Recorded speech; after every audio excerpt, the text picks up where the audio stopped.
प्रिय भक्तजनों, आपका हमारे चैनल दैविक मंत्र पर हार्दिक स्वागत है। भक्तजनों, हिंदू धर्म में हर मंत्र का एक विशेष महत्व है। यह भगवान गणेश को समर्पित उनके शुभ मंत्रों में से एक है। चूंकि भगवान गणेश जी को सफलता का देवीय दाता भी माना जाता है और उनका पूजन भी फलदायी होता है, इसलिए हिंदू धर्म में भगवान गणेश को विघ्नहर्ता व प्रथम पूज्य के रूप में पूजा जाता है। भक्तजनों, ऐसा भी माना जाता है कि भगवान गणेश की पूजा अर्चना करने से मनुष्य के सारे विघ्न बाधा दूर हो जाते हैं। गणेश जी के मंत्रों का जाप करने से व्यक्ति के सारे काम सफल हो जाते हैं। भक्तजनों, गणेश जी के यहाँ कुछ मंत्रों का जाप आपके मन को शांति प्रदान करता है, तो कुछ मंत्र धन लाभ के लिए कारगर होते हैं। यूँ कहा जाए कि सभी देवी देवताओं के लिए एक विशेष मंत्र का उच्चारण आपके जीवन में लाभकारी प्रभाव दे सकता है। ऐसे ही मंत्रों में से गणेश जी के एक विशेष मंत्र का जिसका जाप विशेष रूप से फलदायी हो सकता है। कहा जाता है कि यह मंत्र जीवन की सभी बाधाओं को दूर करता है और भक्तों को सफलता और धन ऐश्वर्य व सुख समृद्धि से परिपूर्ण करता है और आपके सभी कर्जदारों का कर्ज भी चुकती करता है। तो आइए भक्तजनों, विघ्नहर्ता भगवान श्री गणेश जी के इस चमत्कारी मंत्र का 108 बार उच्चारण कर लेते हैं। लेकिन उससे पहले अगर आपने हमारे चैनल दैविक मंत्र को सब्सक्राइब नहीं किया है तो सब्सक्राइब अवश्य कर ली। साथ ही बेल आइकन को ऑल पर जरूर क्लिक कर लीजिएगा और कमेंट बॉक्स में गणपति बप्पा मोरया अवश्य लिख दीजिएगा। तो भक्तजनों, मंत्र इस प्रकार है। सर्वविघ्नहरं देवं सर्वविघ्नविवर्जितमं सर्वसिद्धिप्रदातारं वन्देऽहं गणनायकम्। सर्वविघ्नहरं देवं सर्वविघ्नविवर्जितमं सर्वसिद्धिप्रदातारं वन्देऽहं गणनायकम्। सर्वविघ्नहरं देवं सर्वविघ्नविवर्जितमं सर्वसिद्धिप्रदातारं वन्देऽहं गणनायकम्। सर्वविघ्नहरं देवं सर्वविघ्नविवर्जितमं सर्वसिद्धिप्रदातारं वन्देऽहं गणनायकम्। सर्वविघ्नहरं देवं सर्वविघ्नविवर्जितमं सर्वसिद्धिप्रदातारं वन्देऽहं गणनायकम्। सर्वविघ्नहरं देवं सर्वविघ्नविवर्जितमं सर्वसिद्धिप्रदातारं वन्देऽहं गणनायकम्। सर्वविघ्नहरं देवं सर्वविघ्नविवर्जितमं सर्वसिद्धिप्रदातारं वन्देऽहं गणनायकम्। सर्वविघ्नहरं देवं सर्वविघ्नविवर्जितमं सर्वसिद्धिप्रदातारं वन्देऽहं गणनायकम्। सर्वविघ्नहरं देवं सर्वविघ्नविवर्जितमं सर्वसिद्धिप्रदातारं वन्देऽहं गणनायकम्। सर्वविघ्नहरं देवं सर्वविघ्नविवर्जितमं सर्वसिद्धिप्रदातारं वन्देऽहं गणनायकम्। सर्वविघ्नहरं देवं सर्वविघ्नविवर्जितम् सर्वसिद्धिप्रदातारं वन्देऽहं गणनायकम् सर्वविघ्नहरं देवं सर्वविघ्नविवर्जितम् सर्वसिद्धिप्रदातारं वन्देऽहं गणनायकम् सर्वविघ्नहरं देवं सर्वविघ्नविवर्जितम् सर्वसिद्धिप्रदातारं वन्देऽहं गणनायकम् सर्वविघ्नहरं देवं सर्वविघ्नविवर्जितम् सर्वसिद्धिप्रदातारं वन्देऽहं गणनायकम् सर्वविघ्नहरं देवं सर्वविघ्नविवर्जितम् सर्वसिद्धिप्रदातारं वन्देऽहं गणनायकम् सर्वविघ्नहरं देवं सर्वविघ्नविवर्जितम् सर्वसिद्धिप्रदातारं वन्देऽहं गणनायकम् सर्वविघ्नहरं देवं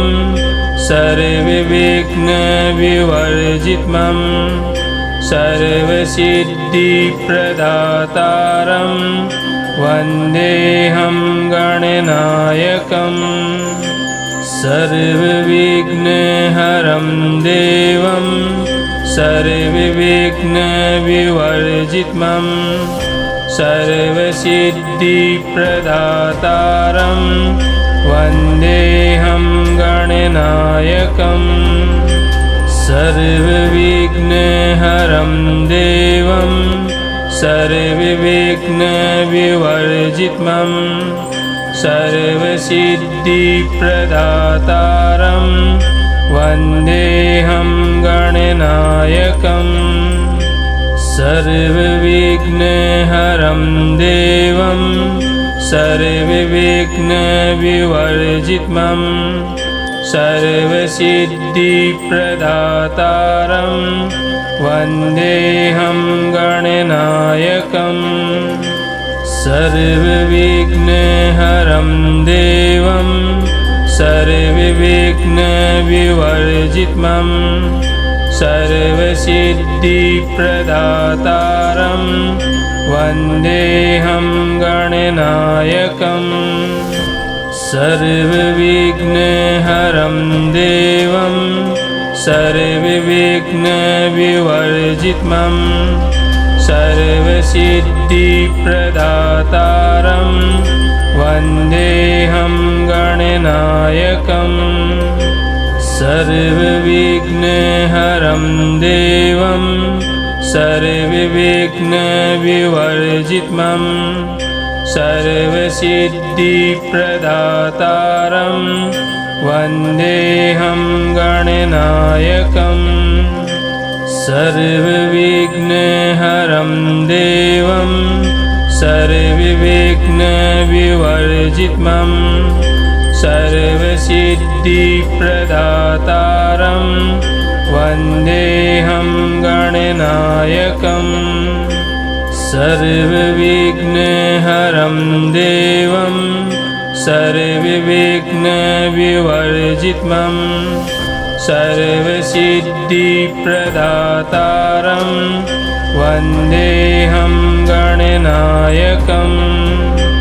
सर्वविघ्नहरं देवं सर्वविघ्नविवर्जितम् सर्वसिद्धिप्रदातारं वन्देऽहं गणनायकम् सर्वविघ्नहरं देवं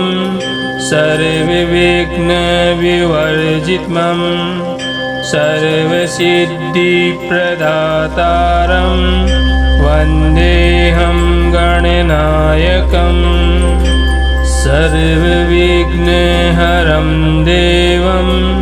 सर्वविघ्नविवर्जितम् सर्वसिद्धिप्रदातारं वन्देऽहं गणनायकम् सर्वविघ्नहरं देवं सर्वविघ्नविवर्जितम् सर्वसिद्धिप्रदातारं वन्देऽहं गणनायकम् सर्वविघ्नहरं देवं सर्वविघ्नविवर्जितम् सर्वसिद्धिप्रदातारं वन्देऽहं गणनायकम् सर्वविघ्नहरं देवं सर्वविघ्नविवर्जितम् सर्वसिद्धिप्रदातारं वन्देऽहं गणनायकम् सर्वविघ्नहरं देवं सर्वविघ्नविवर्जितम् सर्वसिद्धिप्रदातारं वन्देऽहं गणनायकम् सर्वविघ्नहरं देवं सर्वविघ्नविवर्जितम् सर्वसिद्धिप्रदातारं वन्देऽहं गणनायकम् सर्वविघ्नहरं देवं सर्वविघ्नविवर्जितम् सर्वसिद्धिप्रदातारं वन्देऽहं गणनायकम् सर्वविघ्नहरं देवं सर्वविघ्नविवर्जितम् सर्वसिद्धिप्रदातारं वन्देऽहं गणनायकम् सर्वविघ्नहरं देवं सर्वविघ्नविवर्जितम् सर्वसिद्धिप्रदातारं वन्देऽहं गणनायकम् सर्वविघ्नहरं देवं सर्वविघ्नविवर्जितम् सर्वसिद्धिप्रदातारं वन्देऽहं गणनायकम् सर्वविघ्नहरं देवं सर्वविघ्नविवर्जितम् सर्वसिद्धिप्रदातारं वन्देऽहं गणनायकम् सर्वविघ्नहरं देवं सर्वविघ्नविवर्जितम् सर्वसिद्धिप्रदातारं वन्देऽहं गणनायकम् सर्वविघ्नहरं देवं सर्वविघ्नविवर्जितम्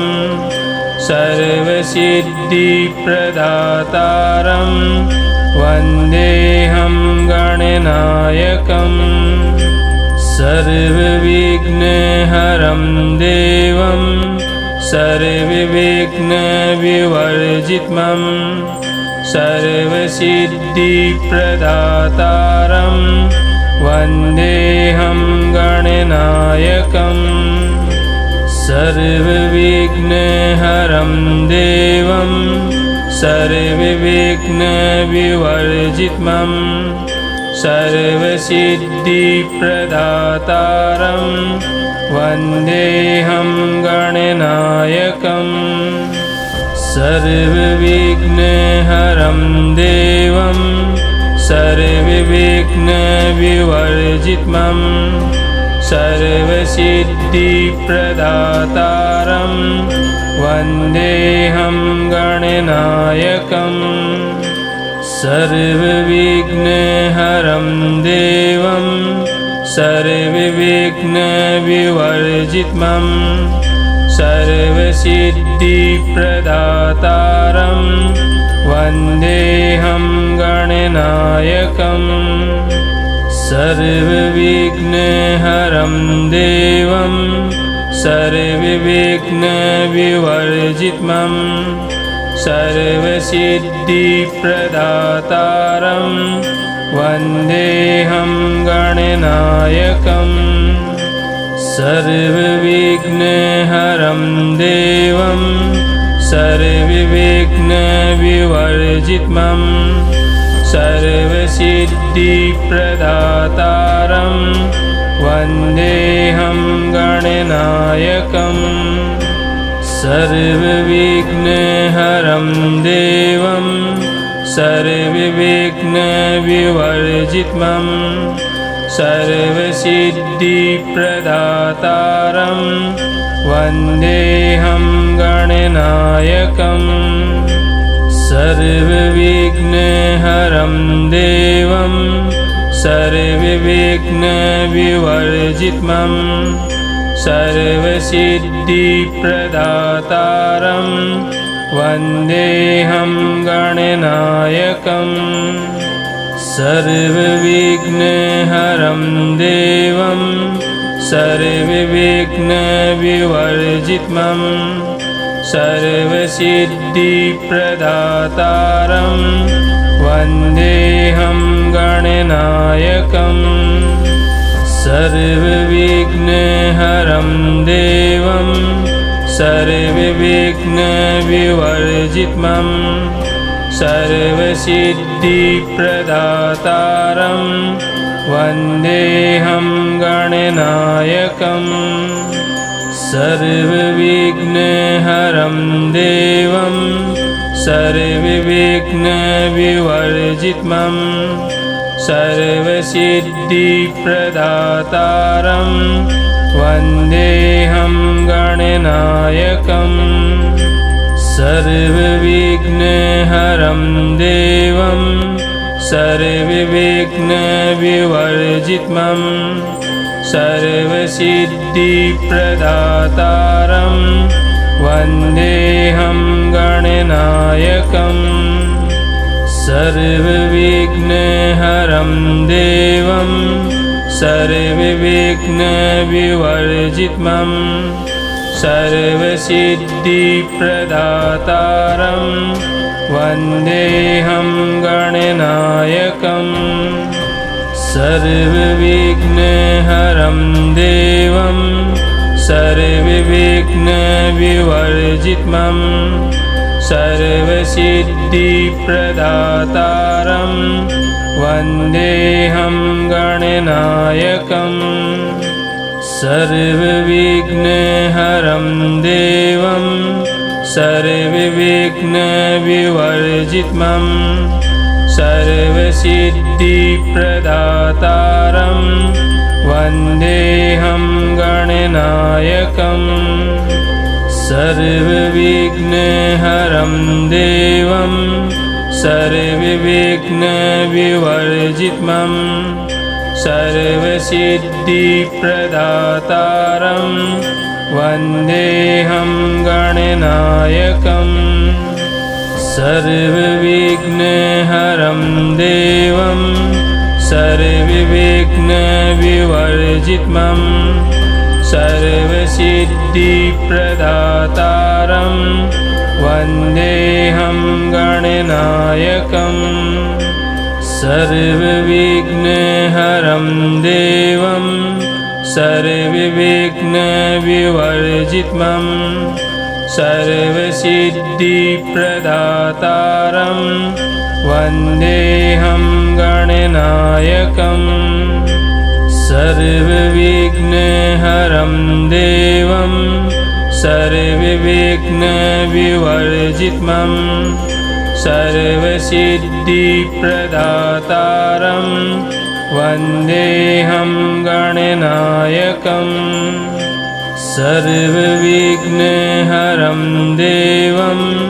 सर्वविघ्नविवर्जितं सर्वसिद्धिप्रदातारं वन्देऽहं गणनायकम् सर्वविघ्नहरं देवं सर्वविघ्नविवर्जितं सर्वसिद्धिप्रदातारं वन्देऽहं गणनायकम् सर्वविघ्नहरं देवं सर्वविघ्नविवर्जितं सर्वसिद्धिप्रदातारं वन्देऽहं गणनायकम् सर्वविघ्नहरं देवं सर्वविघ्नविवर्जितं सर्वसिद्धिप्रदातारं वन्देऽहं गणनायकम् सर्वविघ्नहरं देवं सर्वविघ्नविवर्जितं सर्वसिद्धिप्रदातारं वन्देऽहं गणनायकम् सर्वविघ्नहरं देवं सर्वविघ्नविवर्जितं सर्वसिद्धिप्रदातारं वन्देऽहं गणनायकम् सर्वविघ्नहरं देवं सर्वविघ्नविवर्जितं सर्वसिद्धिप्रदातारं वन्देऽहं गणनायकम् सर्वविघ्नहरं देवं सर्वविघ्नविवर्जितं सर्वसिद्धिप्रदातारं वन्देऽहं गणनायकम् सर्वविघ्नहरं देवं सर्वविघ्नविवर्जितं सर्वसिद्धिप्रदातारं वन्देऽहं गणनायकम् सर्वविघ्नहरं देवं सर्वविघ्नविवर्जितं सर्वसिद्धिप्रदातारं वन्देऽहं गणनायकम् सर्वविघ्नहरं देवं सर्वविघ्नविवर्जितं सर्वसिद्धिप्रदातारं वन्देऽहं गणनायकम् सर्वविघ्नहरं देवं सर्वविघ्नविवर्जितं सर्वसिद्धिप्रदातारं वन्देऽहं गणनायकम् सर्वविघ्नहरं देवं सर्वविघ्नविवर्जितं सर्वसिद्धिप्रदातारं वन्देऽहं गणनायकम् सर्वविघ्नहरं देवं सर्वविघ्नविवर्जितं सर्वसिद्धिप्रदातारं वन्देऽहं गणनायकम् सर्वविघ्नहरं देवं सर्वविघ्नविवर्जितं सर्वसिद्धिप्रदातारं वन्देऽहं गणनायकम् सर्वविघ्नहरं देवं सर्वविघ्नविवर्जितं सर्वसिद्धिप्रदातारं वन्देऽहं गणनायकम् सर्वविघ्नहरं देवं सर्वविघ्नविवर्जितम् सर्वसिद्धिप्रदातारं वन्देऽहं गणनायकम् सर्वविघ्नहरं देवं सर्वविघ्नविवर्जितम् सर्वसिद्धिप्रदातारं वन्देऽहं गणनायकम् सर्वविघ्नहरं देवं सर्वविघ्नविवर्जितम् सर्वसिद्धिप्रदातारं वन्देऽहं गणनायकम् सर्वविघ्नहरं देवं सर्वविघ्नविवर्जितम् सर्वसिद्धिप्रदातारं वन्देऽहं गणनायकम् सर्वविघ्नहरं देवं सर्वविघ्नविवर्जितम् सर्वसिद्धिप्रदातारं वन्देऽहं गणनायकम् सर्वविघ्नहरं देवं सर्वविघ्नविवर्जितम् सर्वसिद्धिप्रदातारं वन्देऽहं गणनायकम् सर्वविघ्नहरं देवं सर्वविघ्नविवर्जितम् सर्वसिद्धिप्रदातारं वन्देऽहं गणनायकम् सर्वविघ्नहरं देवं सर्वविघ्नविवर्जितम् सर्वसिद्धिप्रदातारं वन्देऽहं गणनायकम् सर्वविघ्नहरं देवं सर्वविघ्नविवर्जितम् सर्वसिद्धिप्रदातारं वन्देऽहं गणनायकम् सर्वविघ्नहरं देवं सर्वविघ्नविवर्जितम् सर्वसिद्धिप्रदातारं वन्देऽहं गणनायकम् सर्वविघ्नहरं देवं सर्वविघ्नविवर्जितम् सर्वसिद्धिप्रदातारं वन्देऽहं गणनायकम् सर्वविघ्नहरं देवं सर्वविघ्नविवर्जितम् सर्वसिद्धिप्रदातारं वन्देऽहं गणनायकम् सर्वविघ्नहरं देवं सर्वविघ्नविवर्जितम् सर्वसिद्धिप्रदातारं वन्देऽहं गणनायकम् सर्वविघ्नहरं देवं सर्वविघ्नविवर्जितम् सर्वसिद्धिप्रदातारं वन्देऽहं गणनायकम् सर्वविघ्नहरं देवं सर्वविघ्नविवर्जितम् सर्वसिद्धिप्रदातारं वन्देऽहं गणनायकम्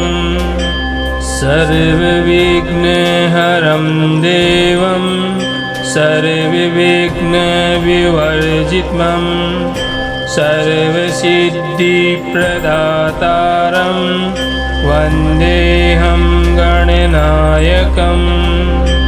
सर्वविघ्नहरं देवं सर्वविघ्नविवर्जितम् सर्वसिद्धिप्रदातारं वन्देऽहं गणनायकम् सर्वविघ्नहरं देवं सर्वविघ्नविवर्जितम् सर्वसिद्धिप्रदातारं वन्देऽहं गणनायकम् सर्वविघ्नहरं देवं सर्वविघ्नविवर्जितम् सर्वसिद्धिप्रदातारं वन्देऽहं गणनायकम् सर्वविघ्नहरं देवं सर्वविघ्नविवर्जितम् सर्वसिद्धिप्रदातारं वन्देऽहं गणनायकम् सर्वविघ्नहरं देवं सर्वविघ्नविवर्जितम् सर्वसिद्धिप्रदातारं वन्देऽहं गणनायकम् सर्वविघ्नहरं देवं सर्वविघ्नविवर्जितम् सर्वसिद्धिप्रदातारं वन्देऽहं गणनायकम् सर्वविघ्नहरं देवं सर्वविघ्नविवर्जितम् सर्वसिद्धिप्रदातारं वन्देऽहं गणनायकम् सर्वविघ्नहरं देवं सर्वविघ्नविवर्जितम् सर्वसिद्धिप्रदातारं वन्देऽहं गणनायकम् सर्वविघ्नहरं देवं सर्वविघ्नविवर्जितम् सर्वसिद्धिप्रदातारं वन्देऽहं गणनायकम् सर्वविघ्नहरं देवं सर्वविघ्नविवर्जितम् सर्वसिद्धिप्रदातारं वन्देऽहं गणनायकम् सर्वविघ्नहरं देवं सर्वविघ्नविवर्जितम् सर्वसिद्धिप्रदातारं वन्देऽहं गणनायकम् सर्वविघ्नहरं देवं सर्वविघ्नविवर्जितम् सर्वसिद्धिप्रदातारं वन्देऽहं गणनायकम् सर्वविघ्नहरं